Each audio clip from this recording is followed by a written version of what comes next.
Dikatakan bahwa cairan tersebut guys saking kerasnya bisa melelehkan pakaian yang dikenakan sama Andri. Kebayang gak sekuat apa itu cairan?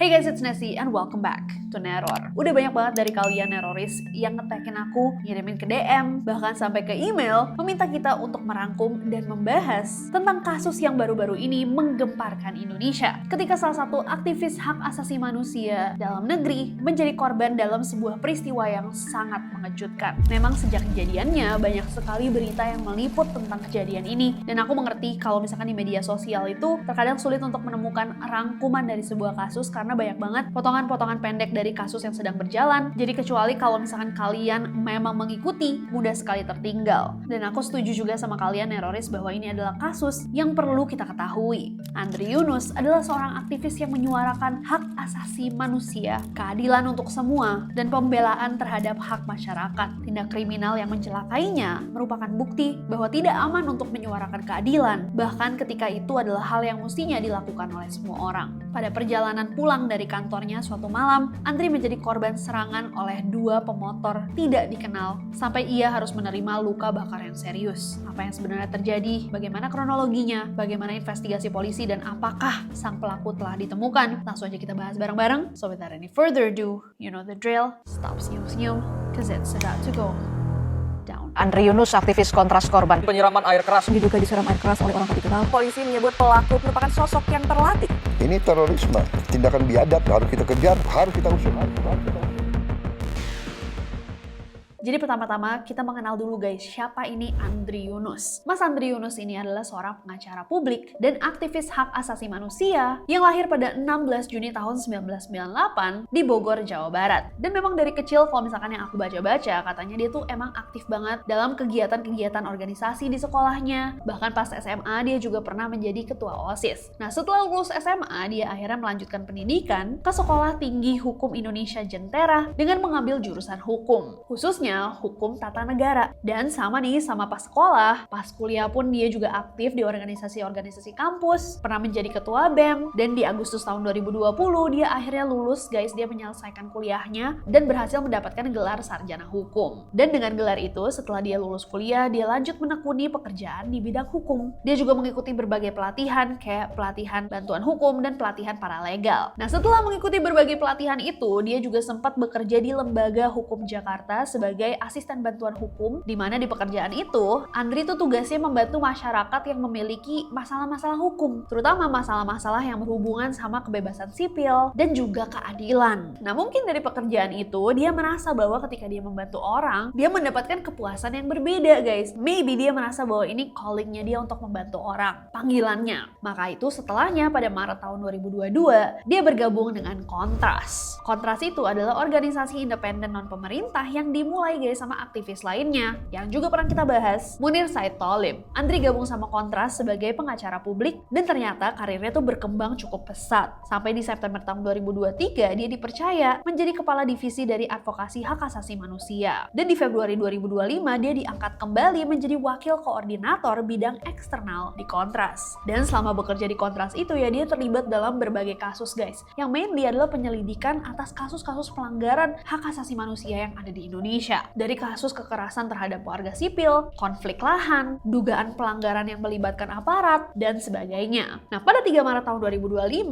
Andri bersama kelompok masyarakat sipil menolak perubahan Undang-Undang Tentara Nasional Indonesia. Meminta bahwa proses perubahan undang-undangnya itu tolong dilakukan secara terbuka. Tapi karena merasa bahwa tidak ada tanggapan, pada 15 Maret 2025, Andri menjadi salah satu aktivis yang melakukan aksi protes bersama Koalisi Masyarakat Sipil Reformasi Sektor Keamanan di sebuah hotel yang ada di Jakarta Pusat, di mana pada saat itu lagi ada nih rapat tertutup Panitia Kerja Komisi 1 DPR RI bersama perwakilan pemerintah terkait revisi UU TNI. Dan karena demo tersebut, Andri itu dilaporkan ke pihak kepolisian oleh pihak Sapam Hotel atas tuduhan mengganggu ketentraman, ketenangan, dan juga ketertiban umum. Nah katanya setelah demo tersebut guys, dia mulai mendapatkan teror-teror. Berbagai bentuk terornya itu guys, dari kayak telepon dari nomor yang tidak dikenal. Andri mengatakan bahwa dia sempat didatangi sama 3 orang yang berbadan tegap dan berambut cepak, dan abis itu jam 2 pagi jumlah orangnya tuh bertambah dengan ciri-ciri yang sama. Dia juga mengatakan bahwa di depan kantornya itu banyak banget kendaraan-kendaraan yang berlalu lalang secara misterius. Kendaraan-kendaraan itu seperti kendaraan taktis dari TNI yang cukup asing untuk melalui jalanan depan kantornya yang bisa dibilang cukup sempit.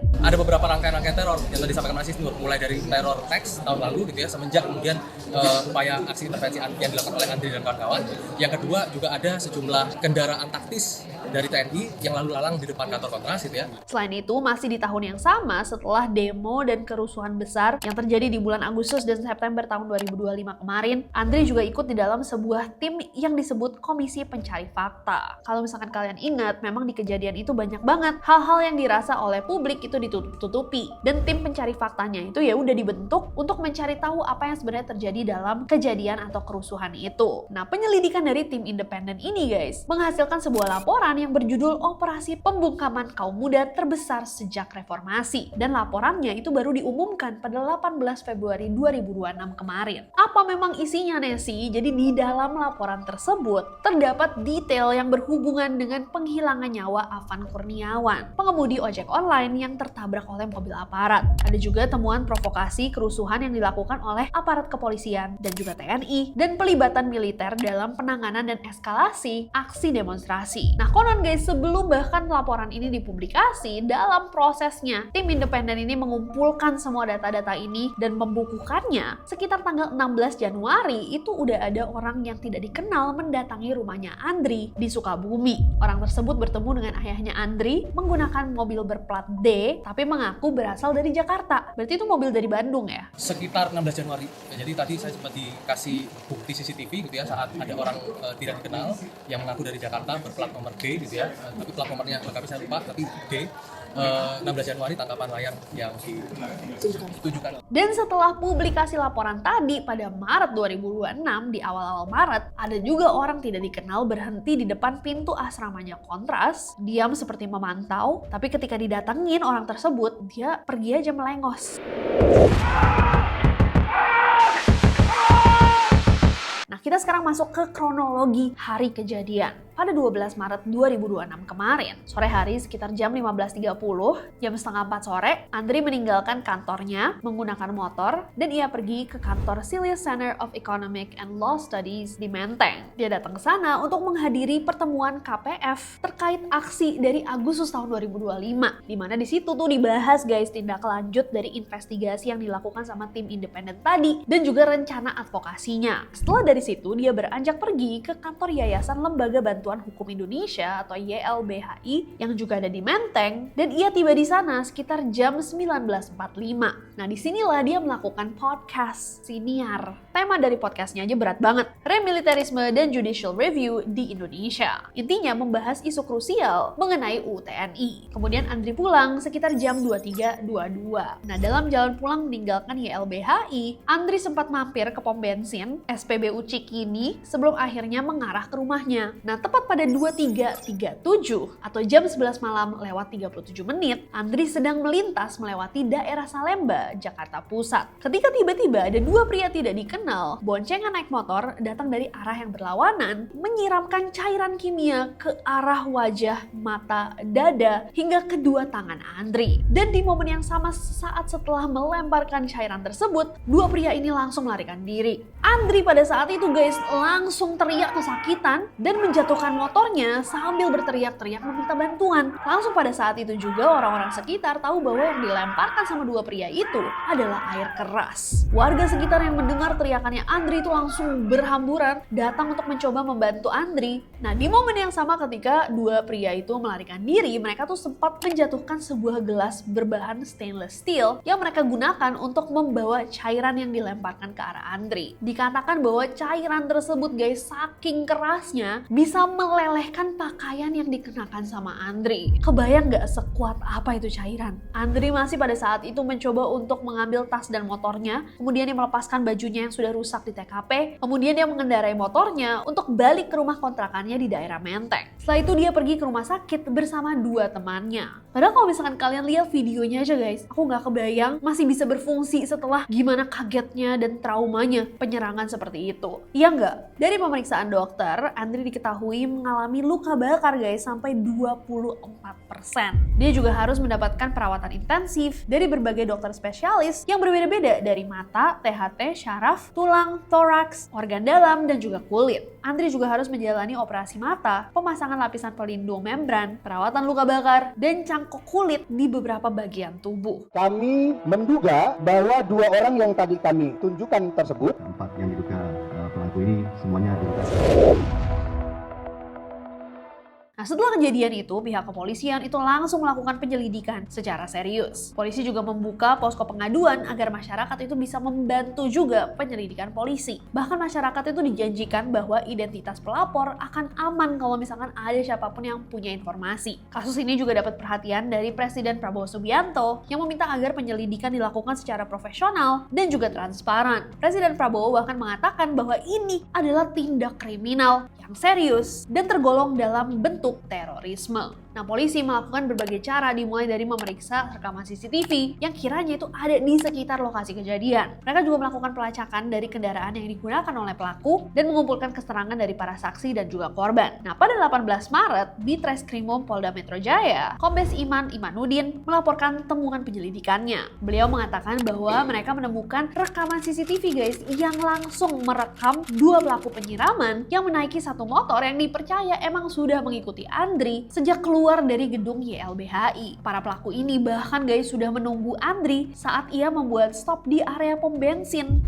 Merinding gak? Setelah Andri meninggalkan pom bensin, di tengah jalan terlihat ada sebuah motor lainnya dengan 2 orang lainnya yang mengikuti Andri juga. Dan motor kedua ini dipercaya sebagai komplotan sang pelaku. per meter setelah dari SPBU, posisi sudah ada yang menunggu. Ini adalah bagian dari kelompok terduga pelaku. Adalah kendaraan kedua yang melakukan monitoring terhadap korban. Jadi tanpa Andri ketahui guys, dia tuh sudah dipantau dan diikuti oleh 2 motor dengan 4 pengemudi yang memantau gerak-geriknya. Pengemudinya 2, yang naik 4, gitu maksudnya. Dan sesampainya di tempat kejadian, seperti yang kita lihat di videonya, ternyata salah satu motor itu putar balik. Kemudian mereka memposisikan agar motornya itu sedikit ke tengah, memperlambat laju motornya, terlihat sempat berhenti sebentar. Dan pas banget saat Andri lewat, si penumpang menyiram cairan dari gelas tadi. Nah, polisi bahkan mendapatkan foto wajah 2 pelaku yang bisa dibilang cukup jelas. Kayak yang kalian bisa lihat, pelaku pertama ini yang mengemudi, dia pakai kemeja bermotif warna putih biru, celana gelap semacam jeans, dan juga helm hitam. Sementara pelaku yang melakukan penyiraman air keras itu memakai kaos biru tua dan celana panjang biru yang dilipat. Saat 2 orang ini kabur, mereka juga terekam dengan jelas di CCTV jalan. Apalagi mereka berdua ini tidak pakai helm ya guys. Dan sang pengemudi pada saat itu juga sudah melepaskan kemeja luarnya, sementara sang penumpang itu terlihat sedang mengganti pakaian. Nah, mereka juga terlihat mencoba membersihkan tubuh mereka menggunakan air. Diduga mereka tuh pas nyiram juga kena semprot guys, atau percikan dari air keras yang mereka lempar. Nah, Kapolda mengatakan bahwa 2 orang pelaku itu sudah berhasil diidentifikasi sebagai BHC sama MAK. Meski begitu, polisi juga tidak menutup kemungkinan kalau misalkan pelakunya itu ternyata bahkan lebih dari 4 orang. Nah, ternyata di waktu yang sama ketika Polda Metro Jaya melakukan konferensi pers tersebut guys, pihak TNI di waktu yang sama atau yang mirip-mirip juga melakukan konferensi pers sendiri tentang pelaku kasus penyiraman air keras kepada Andri. Nah, pernyataan inilah yang akhirnya membuat masyarakat jadi bingung. Di waktu yang bersamaan, dua-duanya memberikan informasi yang ternyata berbeda. Jadi kalau misalkan menurutnya pihak TNI, ada 4 orang pelaku yang sudah bisa diidentifikasi dan 4 inisialnya itu berbeda dengan yang dikatakan sama Polda Metro Jaya. Nah, keempat inisial yang disebut sama TNI TNI itu guys, empat-empatnya merupakan tentara matra angkatan laut dan angkatan udara yang berasal dari datasemen Markas Badan Intelijen Strategis TNI berinisial Kapten NDP, Letu SL, Letu BHW, dan Serda ES. Para terduga pelaku itu juga sudah ditahan di Pom Dam Jaya dan dijerat pasal 467 ayat 1 dan 2 KUHP mengatur tentang penganiayaan berencana. Nah, tentunya dua perbedaan ini membuat masyarakat tambah bingung. Jadi yang benar yang mana nih? Pelakunya siapa? Kenapa hanya inisialnya yang diberikan ke publik? Bukankah publik berhak tahu jikalau orang-orang ini memang adalah pelaku tindak kriminal? Nah, mungkin guys masih dirahasiakan inisialnya karena memang penyelidikannya itu masih berlangsung. Katanya penyelidikan masih berlangsung untuk memastikan siapa saja yang benar-benar terlibat dan apa motif dibalik penyerangan tersebut. Nah, pada 25 Maret, Kepala Badan Intelijen Strategis Lejen TNI Yudi Abrimantio mundur dari jabatannya. Dan ini dilakukan sebagai bentuk pertanggungjawaban atas tindakan anggotanya yang salah. Pada 31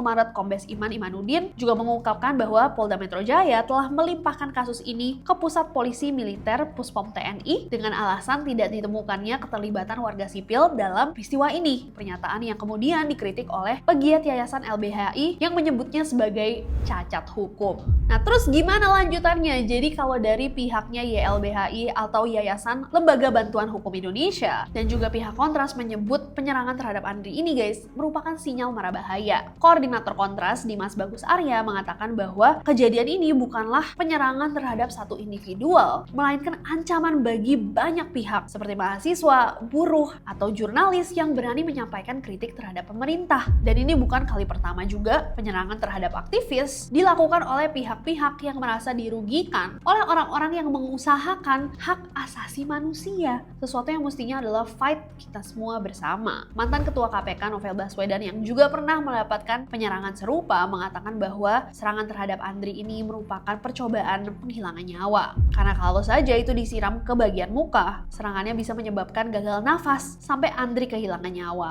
Beliau juga mengatakan bahwa ini adalah kejahatan yang terorganisir. Direktur Amnesty International Indonesia, Usman Hamid, juga mengecam tindakan ini dan mengatakan bahwa sang pelaku adalah pengecut, menyerang seseorang yang sedang memperjuangkan kepentingan publik. Dikatakan juga guys bahwa penyerangan ini tidak akan membuat Kontras mundur, melainkan sebaliknya. Dengan lebih banyaknya publik yang mengetahui apa yang diperjuangkan oleh Kontras, perjuangan untuk membela hak asasi manusia tidak akan berhenti bahkan dengan ancaman seperti ini. Dan tanggal 2 April 2026 kemarin, Kontras juga melalui Instagramnya merilis rekaman suara Andri Yunus yang diambil pada masa dia masih di dalam rumah sakit guys pada 1 April. Halo kawan-kawan, terima kasih atas segala bentuk dukungan yang telah diberikan kepada saya untuk menghadapi teror dari orang-orang yang pengecut.